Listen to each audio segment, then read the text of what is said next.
Professor Harold Koh.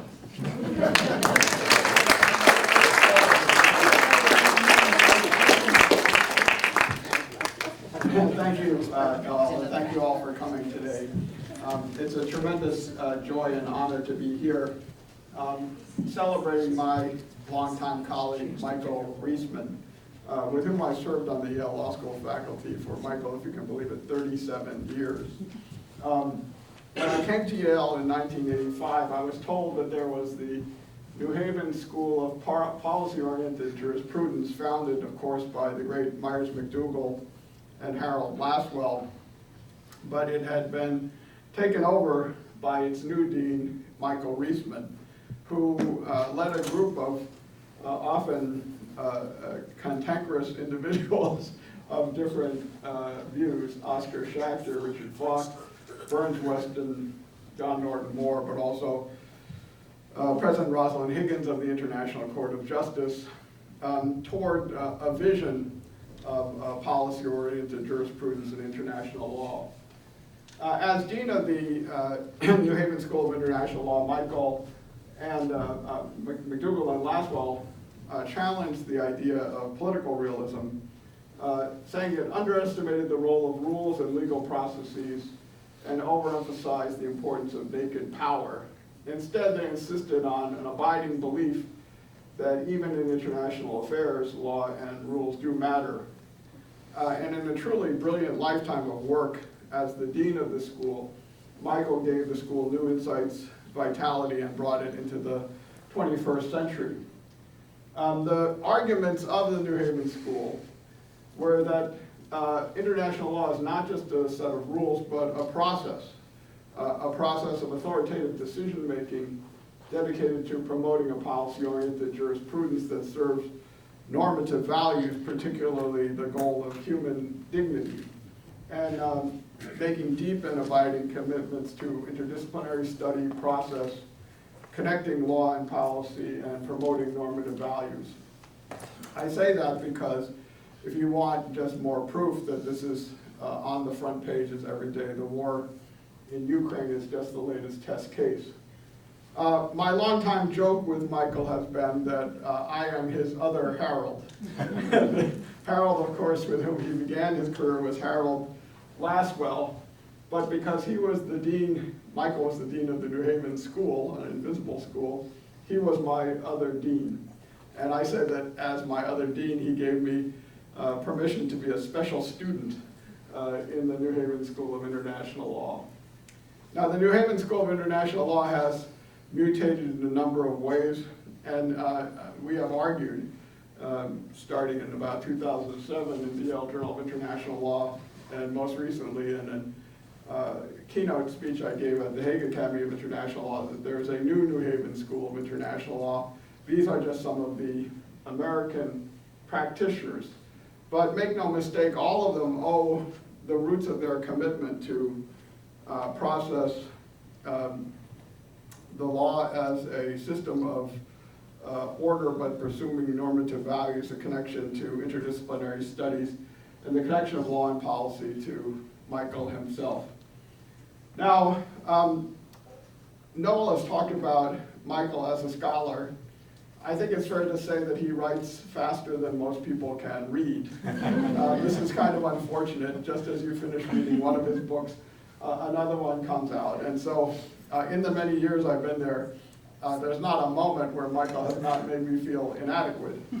That's okay, because on the same hand, because I have a chance to read everything he's written, whenever I come across a new topic, corruption, pro-democracy intervention, review and enforcement, treaty interpretation, communications theory, I just look to what Michael has written, and it becomes the source of my own thinking on the subject. It's always cogent, always eloquent, always powerful, always insightful, and gives a new and clarifying lens into how to think about a problem in international law.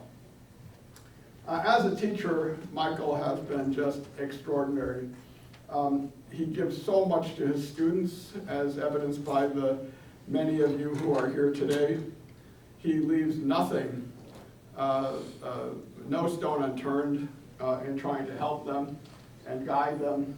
I have taught in his courses, and the students view him with, I think it's fair to say, reverence and awe. And so they relax when I'm there because they don't have to feel the same kind of reverence and awe for me. He founded the Yale Journal of International Law, which has put thousands of students on track to various kinds of international law careers. And he has recently been, as a practitioner and arbitrator and commissioner at the Inter-American Commission for Human Rights, someone who has shaped the practice and development of modern international law in so many ways. Now, he has not done this alone. He and his family are friends and role models. And there is no Michael without his remarkable wife, a brilliant international lawyer herself, Manoush Arsanjani, who so many of you know from her work at the United Nations, her many powerful articles, and her extraordinary wisdom and humanity. And then there is the future, Diana Reisman, who is herself off to now a very exciting career in international law. They have regularly entertained my wife Christy and me at dinners at their house in North Haven in the wooded hills, usually at International Law Week this week, with just astonishing food where they managed to persuade international lawyers from around the world to come up from New York for lunch. And I just get a chance to meet them coming back to my hometown.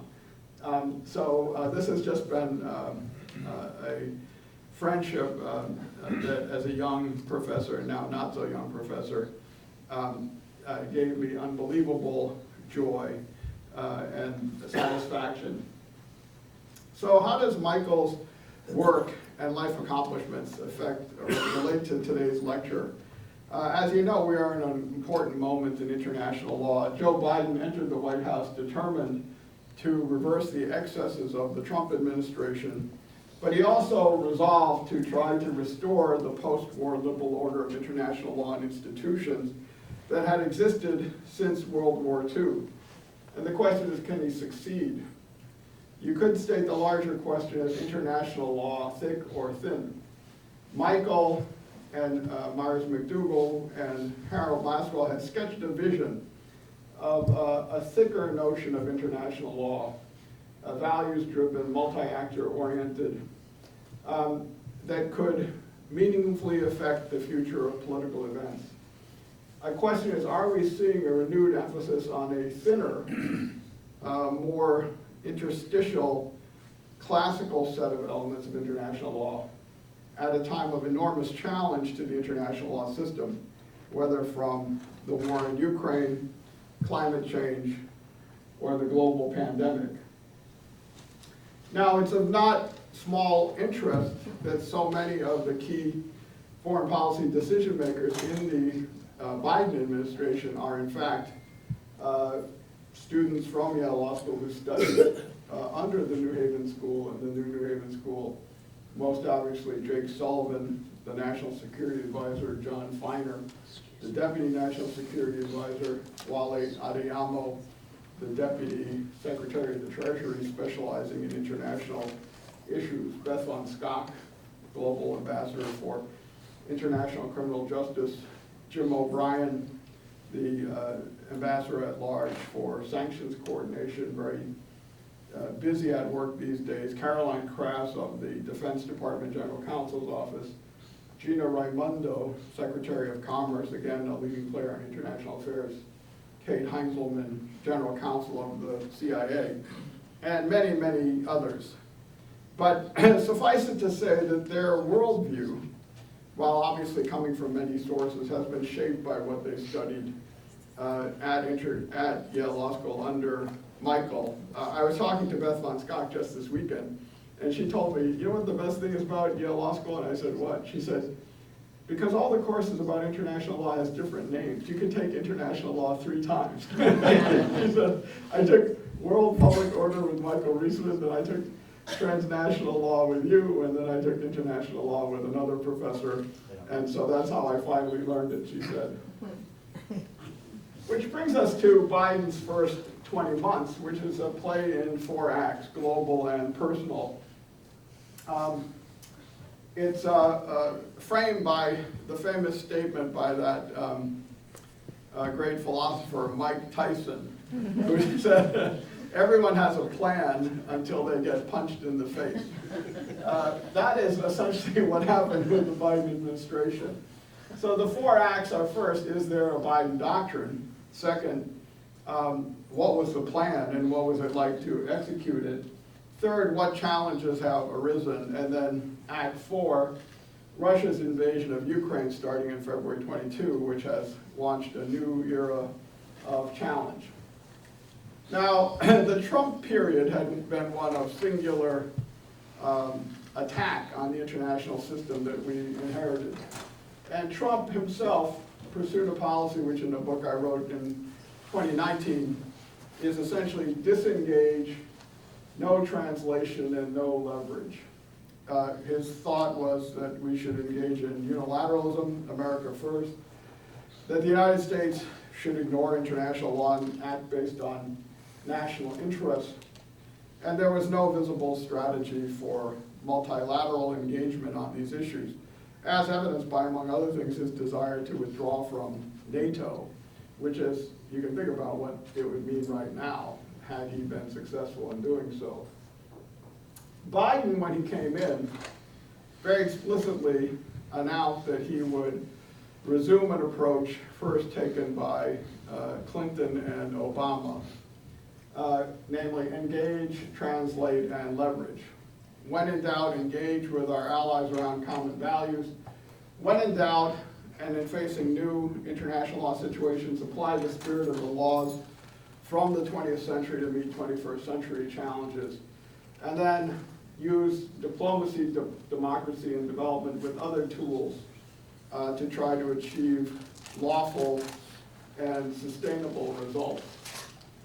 And so Biden's thick theory of international law and institutions turned on 3 core ideas. First, that human rights, he announced, must be at the center of our policy. Third, the 3 Ds, diplomacy, development, and democracy. And then in the early days, the 4 Rs, reverse, re-engage, reconceptualize, and rebuild. Namely, promote long-term structural change, or what he called build back better. Now, what is the personal element of this? I had spent much of my time between my service to the Biden administration, to the Obama administration as legal advisor, working on a series of cases opposing the Trump policies. And then I became part of the Biden transition team. And when Biden was about to go in, I was asked, would you be willing to return to the State Department as the only political appointee in the legal office from basically January to October, where you would have an opportunity to essentially continue the work that I had started in the Obama administration. If I bought bagels, the local FBI would let me use their most classified computer. And I was also allowed to do video conferences from the local FBI. And by doing that, during the pandemic days of COVID-19, I worked for the government very intensively for about 8 months. And particularly in the first days of the Biden administration. And the first 200 days were like a football game where the first plays are all scripted.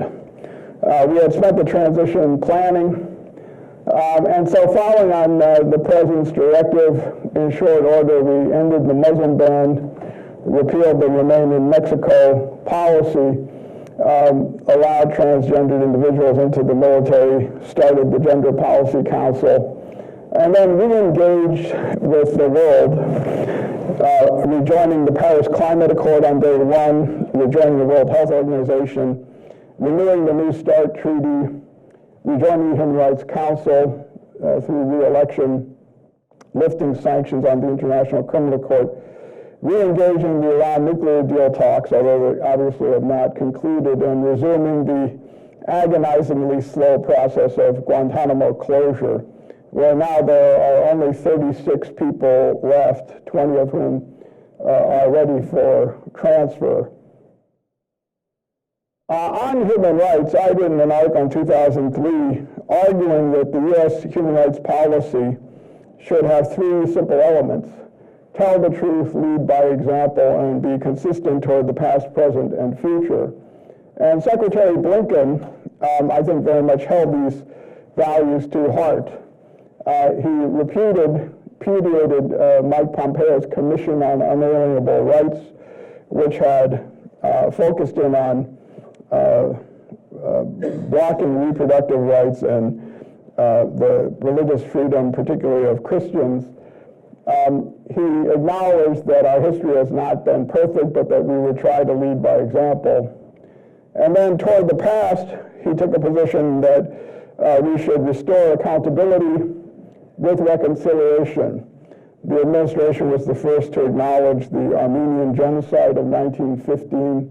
It spoke out against abuses in Xinjiang, in Myanmar against the Rohingya, in Tigray, in Ethiopia, by the Russian military's war crimes in Ukraine. And for the future, the plan was to build democracy and attack the root causes of corruption and preventing atrocities, particularly by building judicial independence, human rights, and anti-corruption.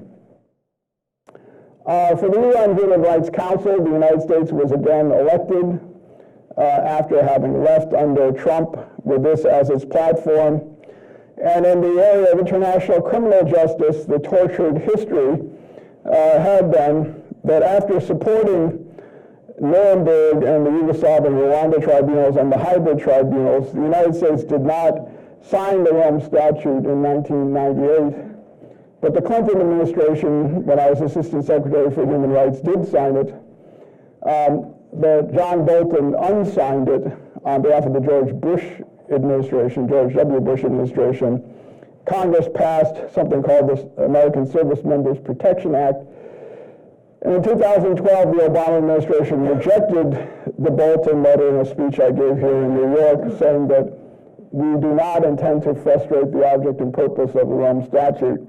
But then, during the Trump administration, Pompeo and John Bolton, during his very brief time as National Security Advisor, again attacked the court and ludicrously imposed sanctions on the prosecutor and deputy prosecutor by executive order. And so we lifted the sanctions and reset the relationship with the prosecutor, the Assembly of States parties, and the new President Hoffmansky. This has now set the stage for a remarkable turnaround where some of the biggest critics of the ICC, particularly Lindsey Graham of South Carolina, are calling for the ICC to investigate Putin and for the United States to be taking the lead on this, having seen nothing good about the ICC for the previous 25 years. In international criminal justice, the administration supported the ICC's convictions of Aung Wen and Bosco Ntaganda, explored common objectives with Karim Khan, the new prosecutor, who was speedy in opening new cases against Ukraine, contributed to the completion of the work of the Special Tribunal for Lebanon, and as mentioned, appointed Michael and my student, Desvan Skok, to be the ambassador for global criminal justice. On reconceptualizing, the great challenge here was for the administration to try to explain why, in terms of national security issues, the focus should be more on global health and security, climate change, than on the counter-terrorist focus that had dominated U.S. national security policy since September 11th. In the time I was in government, I can't tell you how many meetings I attended where people were obsessed with the movement of someone in an African nation. And you would say to them, do you understand that in the last week, 1,000 people died of impacts in the United States from climate change. 5,000 people died from COVID. And on January 6th, domestic terrorists who are American citizens attacked the Capitol and tried to kill the Speaker of the House and the Vice President of the United States. And your focus is on this guy in Africa. How can that be your priority under these circumstances? The answer simply is that the U.S. government has been like a weightlifter taking steroids to one muscle for 25 years and forming bureaucratic patterns that are very difficult to change. When I first went to the government in the 80s, and I've served in the U.S. government each decade since 1980, so it's 5 decades, there are more and more people representing national security interests, so that sometimes at a meeting there'll be 5, 6, 10 people all representing concerns about counterterrorism and the like. This is what's made it difficult to end the forever war by exiting Afghanistan or repealing the authorizations for the use of military force. But Biden decided, and this was the focus of his first trip to the UN General Assembly last year, to focus on public health as a human right, and stated quite simply, save lives now, vaccinate the world, build back better. It was an engage, translate, and leverage strategy to re-engage the World Health Organization, partner with COVAX to deliver life-saving vaccines, to actually export millions of doses of vaccines to hundreds of countries, to try to leverage it into an effective global COVID response and translate this into new legal rules. At this moment, there are 6.6 million dead from COVID, 628 million cases, and people are getting it every day. So it's not over just because we want it to be over. And on the global health architecture front, there's been a double track urged by Secretary Blinken and Secretary Becerra, which is what we call first, fix the leaky boat through targeted amendments to the 2005 International Health Regulation, which is a treaty, and track 2, build a better boat, do a new pandemic agreement, which is being drafted over the course of this year. The phrase being convention, agreement, or other international instrument on pandemic prevention, focusing on so-called One Health, multi-sectoral approaches to zoonotic disease and access and benefit sharing with regard to sharing of pathogens for further research. Climate security has also emerged as a clear source of threat. 5 million deaths annually and rising. And Biden made 3 commitments to reduce the U.S. emissions by 50% from 2005, to create 100% carbon pollution-free power sector by 2035, and then a net zero carbon economy by 2050. The goal is to try to keep below a 2-degree increase Celsius from modern standards. The current net zero pledges only get us to 2.8 degree rise, which, as you see from this spectrum, extreme heat waves, drought, and species extinction. That's not good.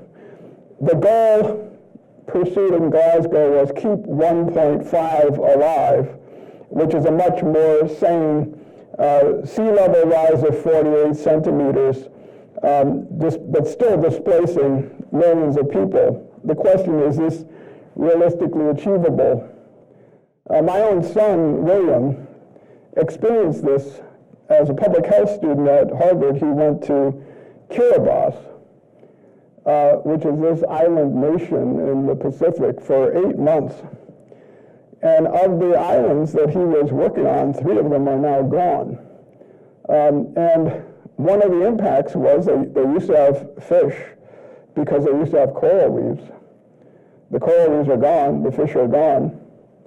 The residents are importing their food from Australia. They're importing things like Coca-Cola and Spam, and their public health numbers have gone disastrous. So this is the impact of climate change that we are seeing right now. Now, Secretary Kerry, now special envoy, at Glasgow pushed for a series of pledges, a methane pledge, a deforestation pledge, a coal phase-out pledge, which was watered down to a coal phase-down pledge because of a combination of China's resistance and that of Joe Manchin, key senator who's from a coal-producing family, ending of oil gas subsidies for overseas fossil projects, and a bilateral agreement with the Chinese to reiterate the Paris goal of limiting global warming to below 2 degrees. But China has specified that in their pledging, their emissions will only start to fall in 2031, which is 9 years from today. Now, the United States' ability to collect on its promises or to deliver on its pledges turns very much on its ability to get legislation. And as you know, there were two infrastructure bills which were then divided. The first one was the so-called hard infrastructure bill, which led to $150 billion in clean energy advancement. The other one looked dead, and it looked like the administration would not be able to meet or even come close to its Paris targets until, at the very end, Senator Manchin made a deal with Majority Leader Schumer for what has become the Inflation Reduction Act, which is really the most important climate change bill in American history. $44 million, 44% reductions by the end of this decade, which would get the United States 2/3 of the way to its Paris goals by 2030.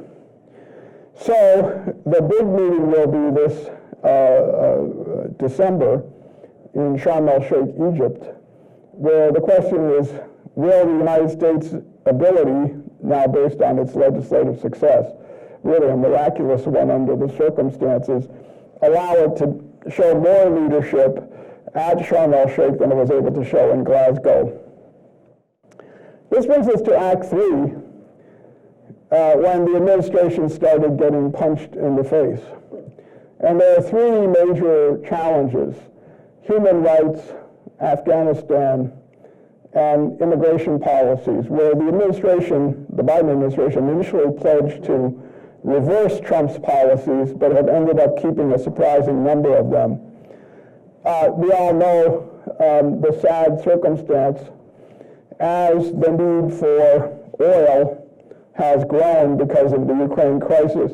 Biden has in various ways relaxed his position on the Saudis and Mohammed bin Salman and also on the Venezuelans. And the question is, in the time of Ukraine, how do you keep the human rights pressure on MBS, China, Maduro, Sisi, and Erdogan, even while preserving energy security and keeping the price of gasoline at a reasonable level without dumping even more from the Strategic Petroleum Reserve into the current American stockpile. The exit from Afghanistan was the worst time I've experienced in my 10 years in the government.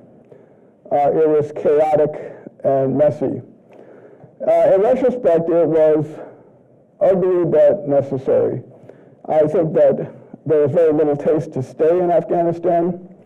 I think there are very few people now who wish we were still there.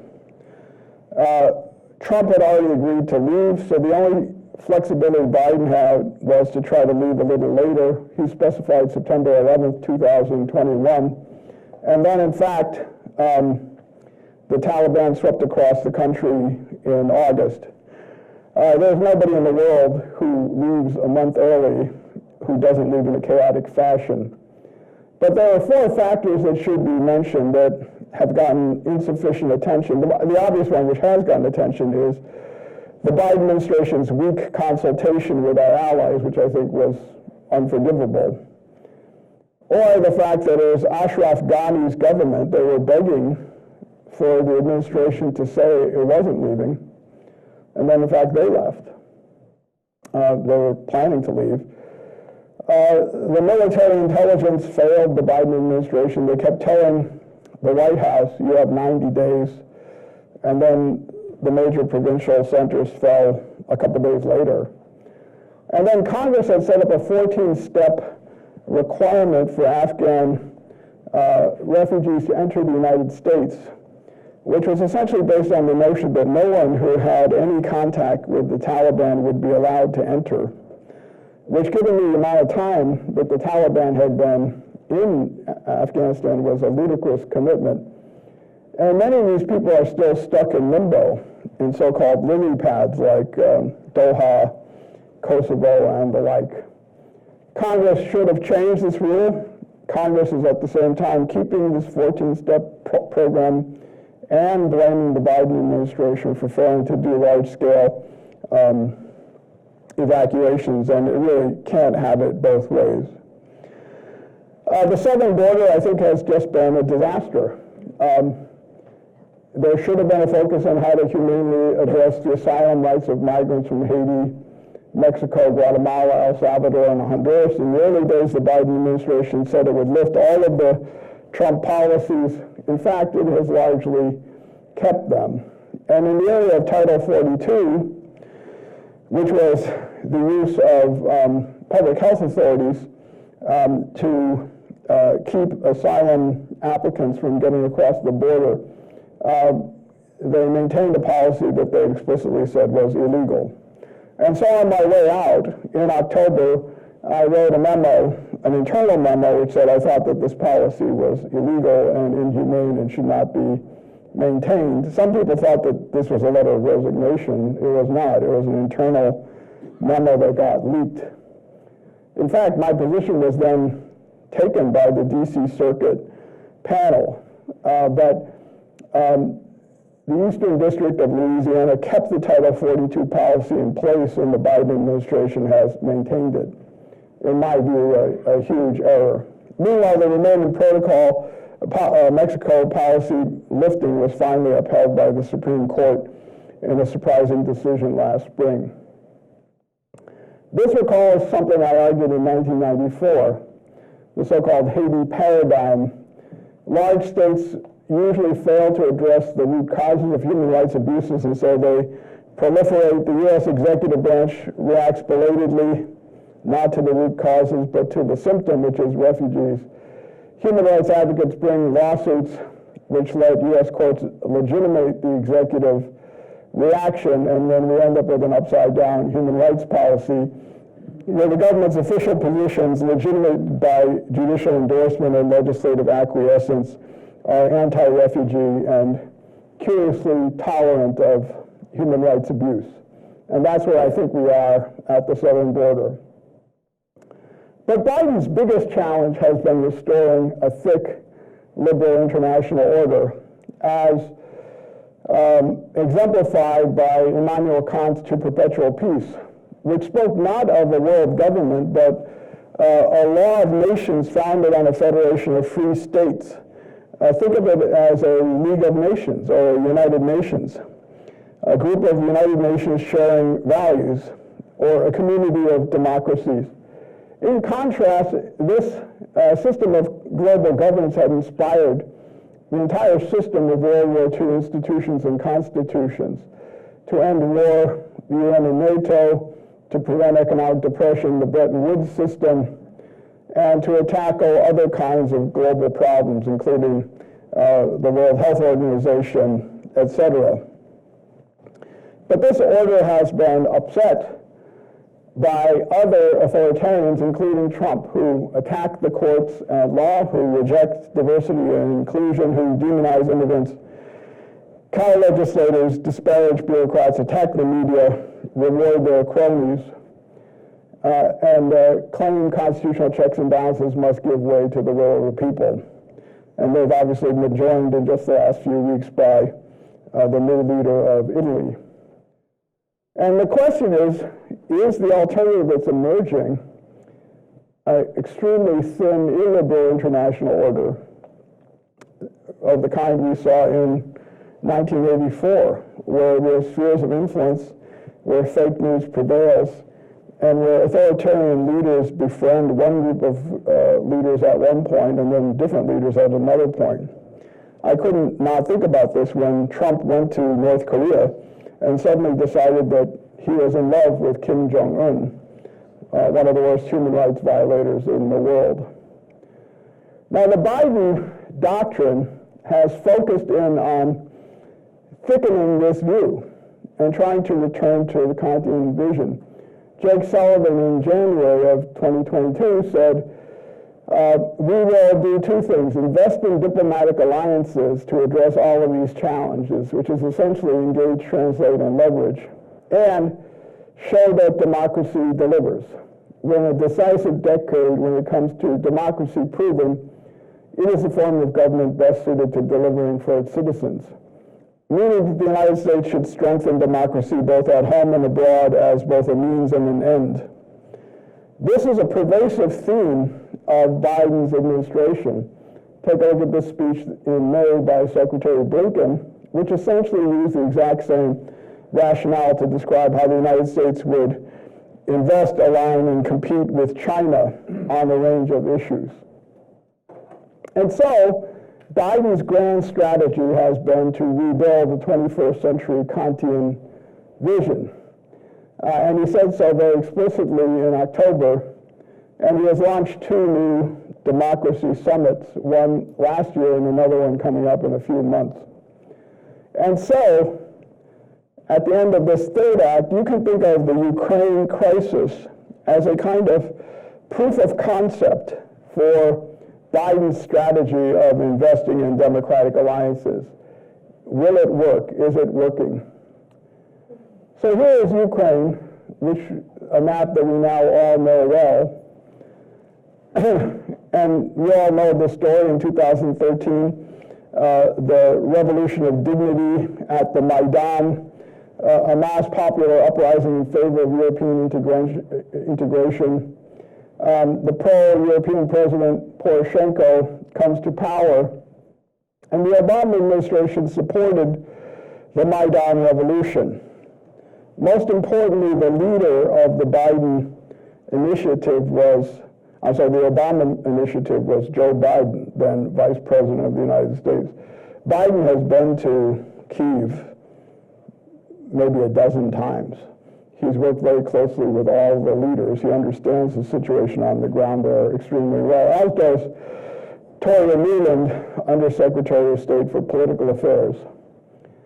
Russia's opening gambit, as we all know, was to seize Crimea, particularly the port of Sevastopol, and then to try to take it over by a phony referendum.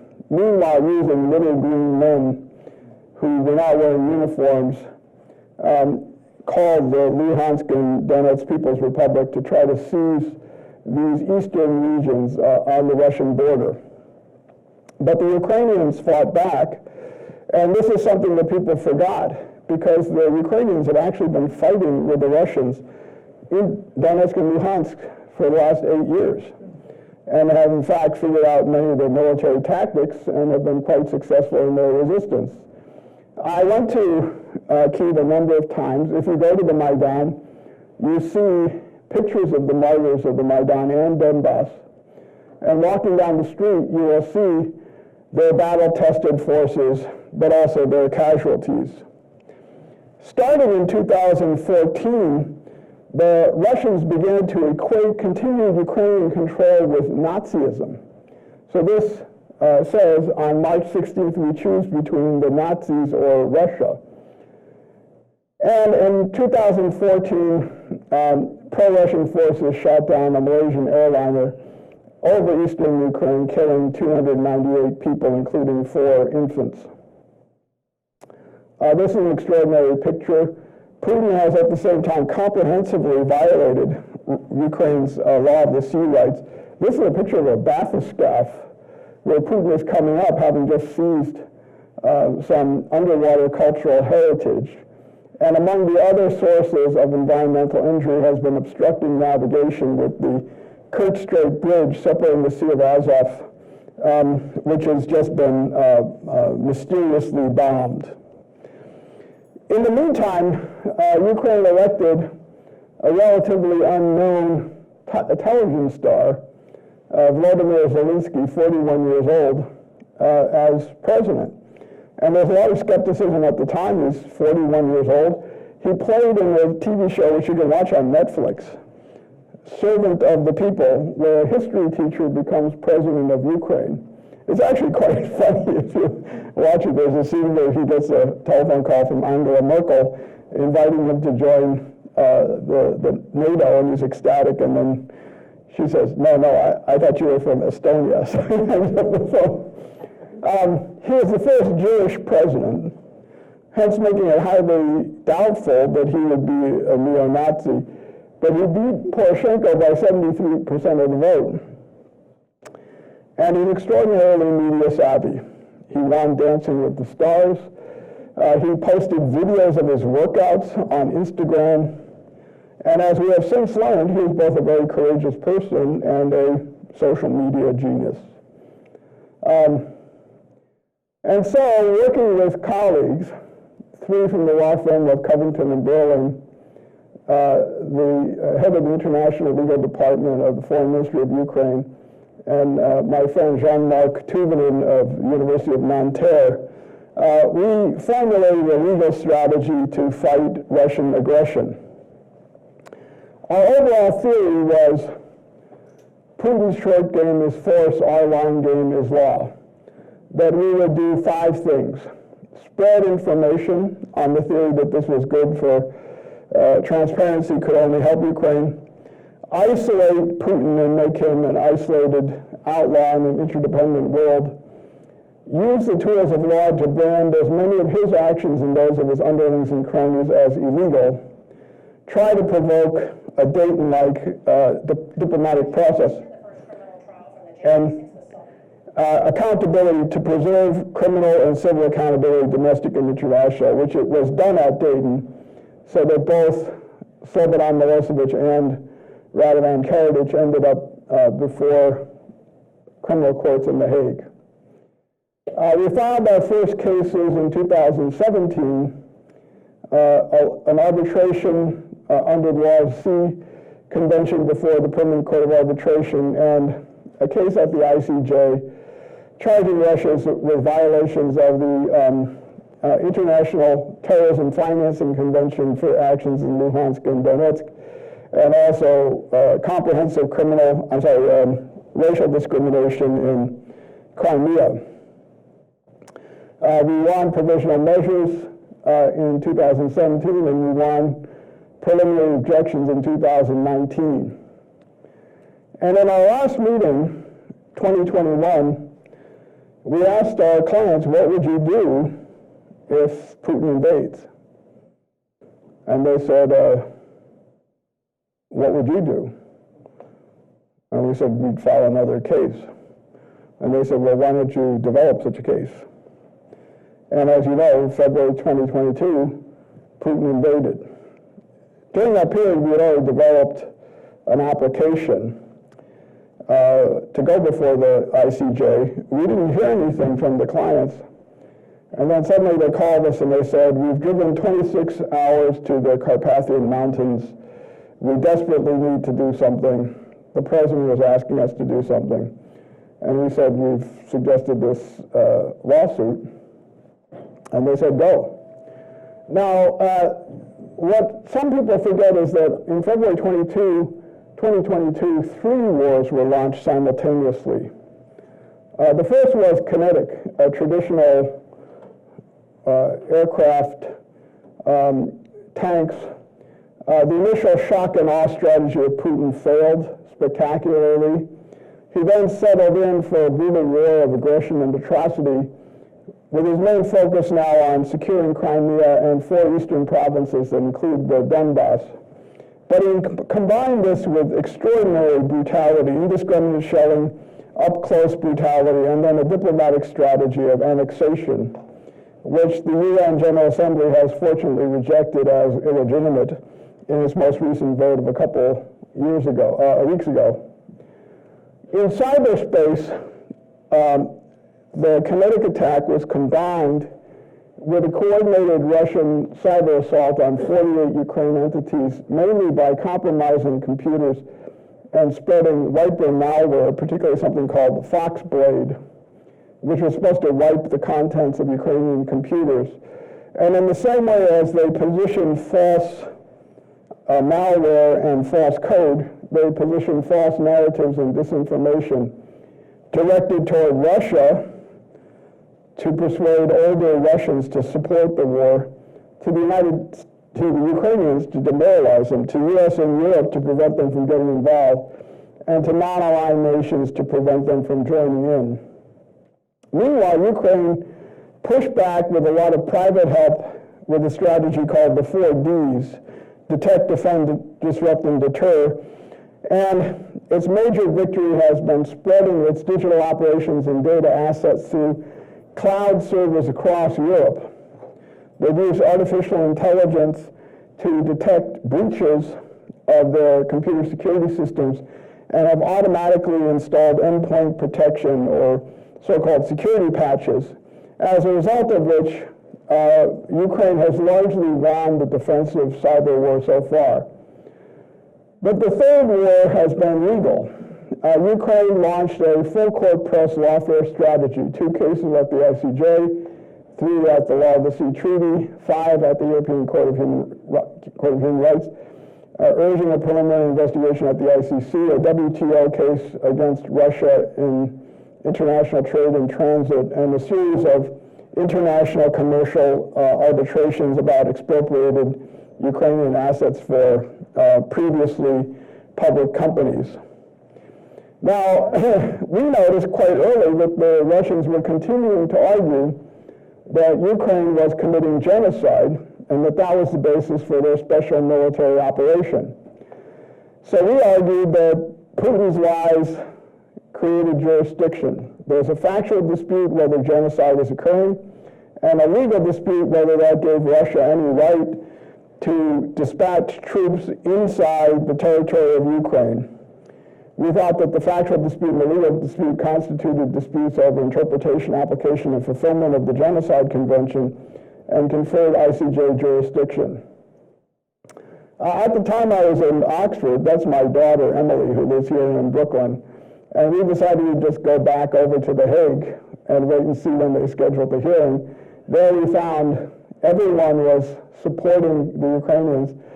This was the night before the argument. And this was our team on the day of the argument in a COVID environment.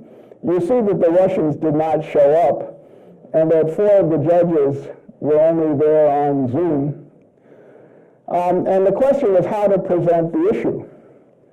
And so as making the closing argument on provisional measures, I thought that we should first ask the court, if a permanent member of the Security Council with premeditation commits naked aggression and war crimes with a brutal military campaign against its neighbor, are you powerless to stop it?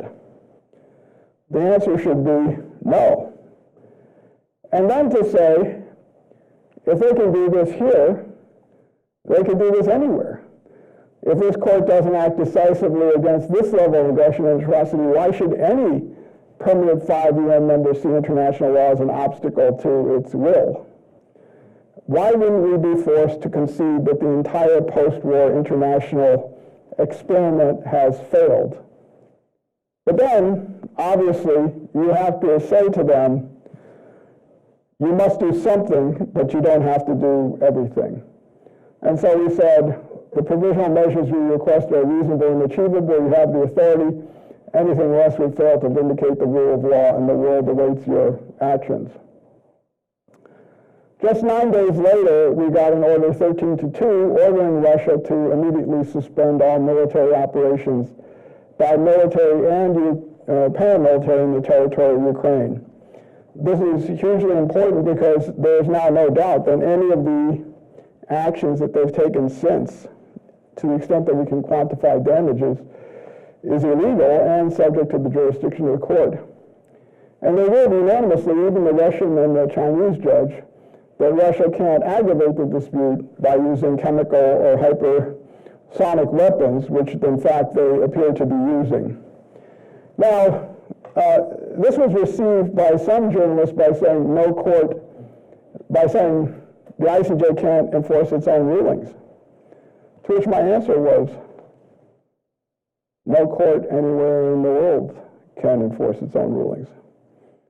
If you read Marbury versus Madison, it's the province and duty of the judicial department to say what the law is. But this has dispelled any veneer of legality around Putin's actions. And so now everyone can enforce. Every country, every institution can stop Russian aggression, sanction the perpetrators, and bring them to justice. It bans Putin an outlaw, isolates him, and strengthens the case for further sanctions and accountability. And we're reliably told that Biden cited the ruling to the Chinese only a couple days later, saying if you engage and violate the order, you'll also be in violation of the ICJ, which is one of the things that may have contributed to China keeping its distance. So our legal strategy aligned with Biden's own policies.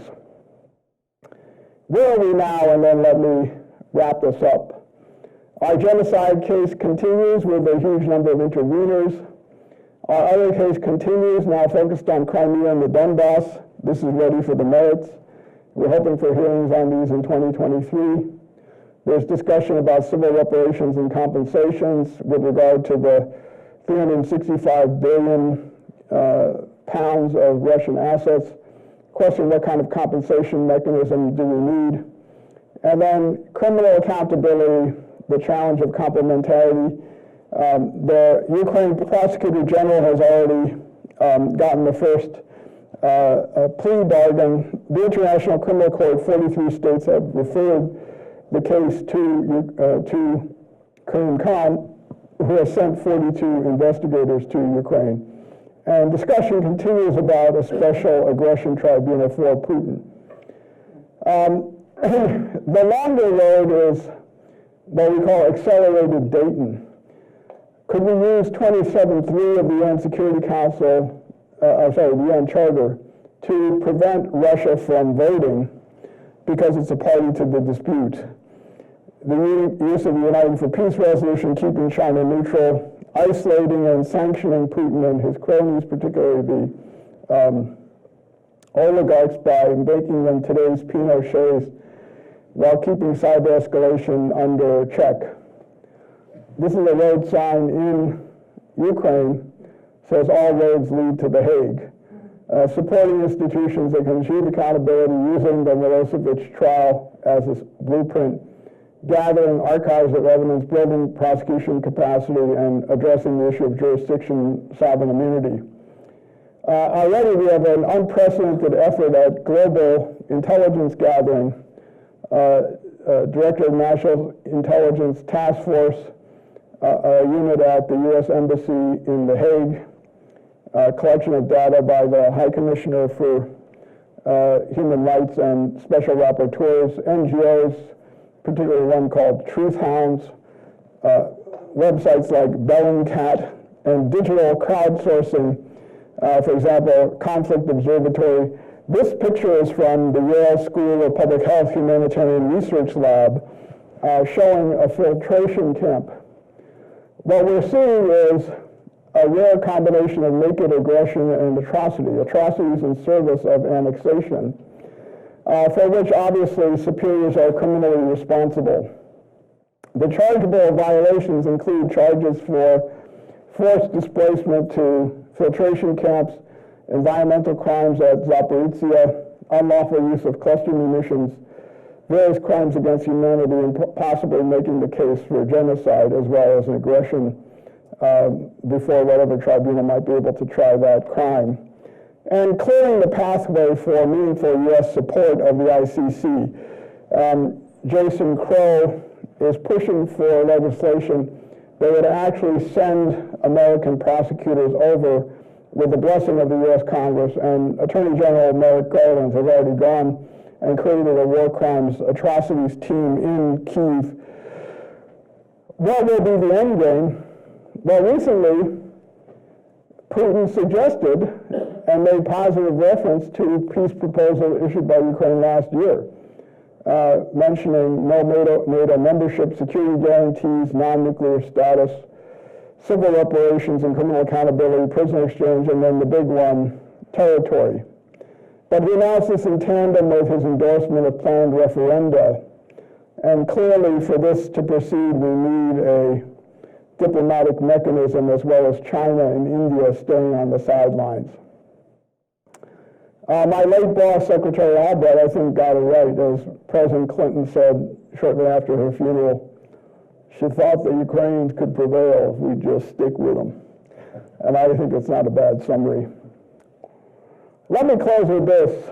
In March 2020, I was invited, because of my ICJ argument, to go to judge the Jessup moot court competition in Kyiv, where I was met by this very talented young woman, Tata Marhari. She was the leading international law student in Kyiv. And she took me around. And then early in the conflict, suddenly I saw her on CNN dressed like this. She's now working at a military hospital. And she said, "Where's the international law I believed in? Where's the international law I studied?" And then in March she wrote, "I don't know how long I can go with news of friends and my close ones being captured by Russians, being wounded and dying. It's very devastating." Ironically, when I went over to Kyiv to judge the Jessup moot court competition, which would happen on the left, I had just judged the Yale students on the right. They were a world apart and arguing the exact same case, speaking a common language of international law. And one of the most remarkable things was at the moot court competition, it was the 25th anniversary of the Jessup moot court competition in Ukraine. And they brought back every winning team, going back to the beginning. And we went around and I asked them, "What are you doing now?" The answer was every single one of them was suing the Russians somewhere as part of this lawfare strategy. And Tata put this on Instagram and wrote, "Dear Mr. Koh, let us battle a little bit on the ground and then we'll be back to the Ukrainian International Law Army." So what's Biden's interim scorecard? I think it's not the end, it's not the beginning of the end, it's the end of the beginning. I think he's achieved a lot with some speed bumps. The midterms approach. I worked in many administrations, 5. He's a decent and decisive president. There have been presidents who are decisive but not decent, and there are presidents who are decent but not decisive. But he needs support to address these huge changes and challenges which are coming. The alternative to him, I think, is unthinkable. But the question is restoring a thicker version of the liberal order possible? Which brings us back to Michael and the vision of the New Haven School of International Law. His determination was that the international world public order shouldn't simply reflect parochial state interests, but should be part of a global system committed to universal values, the promotion of human dignity through the rule of law, and the public order of the world community. In other words, to imagine a humane process of globalization that can address real human concerns on such challenging issues as migration, equality, trade, cyber law, environment, the climate, and global health. He has shown us the way, and I think inspired by his leadership with luck, I hope we get there. And I hope that I and Diana and all of you will be part of that effort. Thank you very much.